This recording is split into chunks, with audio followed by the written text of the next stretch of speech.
All right, folks, moving on to section 12.3. We're talking surface area of pyramids and cones. Pyramids and cones. So lateral faces, face that intersect at a common vertex, isosceles triangle. If it's a right pyramid, lateral edges, intersection of lateral faces. Vertex is a common endpoint. Altitude is your segment from the vertex perpendicular to the base. Easier to see a little bit here. So a couple things. We have a regular square pyramid in this case, and this one's a square pyramid.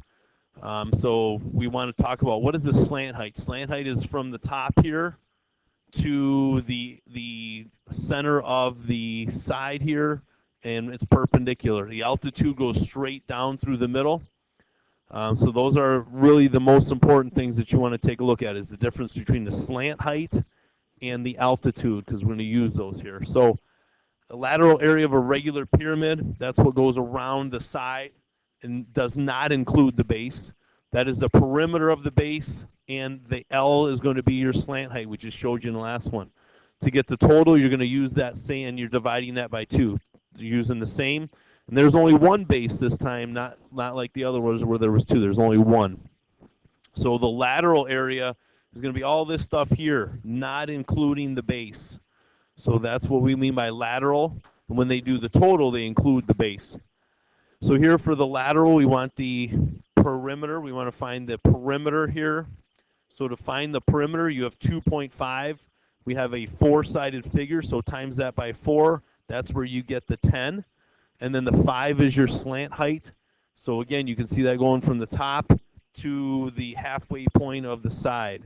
So that's where you get the 10 from, is here. We talked about that. There's your 10. 5 is the lateral. Multiply that and divide by 2. You get a total of 25. So try this one here on your own and see what you get. What we're doing here is the same concept. This is 4. There's 4 sides, so 4 times 4 equals 16. You have the slant height of 8, so you're going to multiply that by 8. And then in our equation, you divide the whole thing by 2. And so you get a final answer of B, 64. Now we want to find the total. So now we include the lateral, which is all this stuff. Now we're going to add the area of the base at the bottom. So taking a look here, see where we're at. The question, though, or problem that comes up sometimes is they don't give you the slant height. So in this example, they give you the altitude, which is a straight line distance down. The slant height is actually this line that goes right here. So I'm going to try to sketch you a triangle that is going to maybe help you find that. So this is 6. This is the altitude. And this right here is the L. That's your slant height that I kind of have green right here. And then your bottom part is going to be 4. So that's where they use the Pythagorean theorem right here to find that. And instead of leaving that as a square root of 52, how about we make that about 7.2? So that's going to be about 7.2. We'll show you here on the next slide. That's where they got that. But they want us to find the total surface area. So the total surface area is going to be the 1/2 PL plus the area of a base. So 1/2. For our P, we have 8 times 8. So we have, no, not 8, sorry, 8 times 4.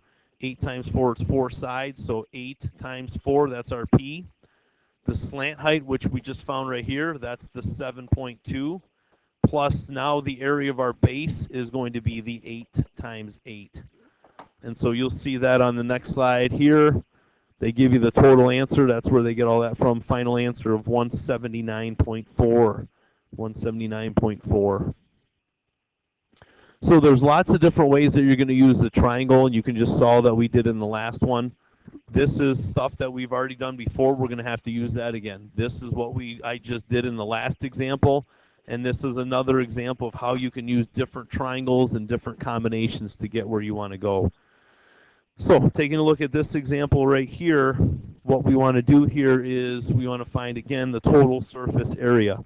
So to get that, I think it's S, not T, like I did in the last one, but it's 1/2 of PL plus the B, okay? So taking a look at what we have, so the P, The P is going to be 6 times 4. It's four-sided, so we have 1/2 of 6 times 4. The L we need to find. So again, we need to sketch us another triangle here. So we have that this is 8. Even though this is 6, you're going to take half of that 3, and then we're going to need to find that L. So we find that L using Pythagorean theorem to be about 8.5. We're going to plug that in here. And then we need the area of the base. So we know this is 6. And then is it a square or rectangle? Well, it says square pyramid. So this is going to be 6 times 6. So do the math there. Total everything up. 102.5 plus 36. We get a grand total of the 138.5. 138.5. Take a break here and see how this went.